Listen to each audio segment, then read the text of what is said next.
Šitas konceptas atsirado, dabar, kad nesumeluočiau, man atrodo, po industrijos revoliucijos, kai prieš tai dirbdavo daugiausiai vyrai, moteris būdavo namuose ar ne, ir jie dirbdavo žymiai daugiau valandų per dieną, po 12, po 14, nenoriu meluoti, bet įsivaizduokim, žymiai daugiau negu 8. Po industrijos revoliucijos atsirado 8 valandų per dieną, 5 dienas per savaitę principas apskritai, tai yra žmonėms buvo leista labiau atsipalaiduoti, negu kad jie anksčiau dirbdavo. Ir dabar mes toliau esam čia pat. Tik tai viskas efektyvėja, greitėja, daugiau info galim geriau ją apdoroti. Iš mūsų tikisi multitaskingo, 1000 projektų vieno etato darbui ar ne. Tai aš pasvajodavau, kad būtų kuo mažiau, bet kuo efektyviau. Bet kad tai būtų, turi ne tik tai žmogus savo produktyvumo sistemą turėti. Ir aiškiai žinot, kaip ir ką daryti, bet ir visa organizacija.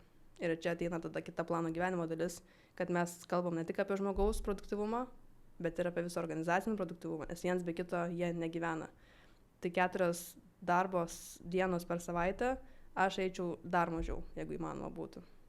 3, 2, nežinau, čia jau svajonių, aišku, pasaulyje, bet, manau, aišku, dabar yra daug pavyzdžių įmonių pasaulyje užsienio, kurios jau tai daro, arba perėjo full remote, kur dirba iš namų žmonės, plus mažiau dienų per savaitę, plus vasarom duoda žmonėms visus ten, nežinau, penktadienius, dar ir ketvirtadienio pusdienius laisvus ar kažką panašaus.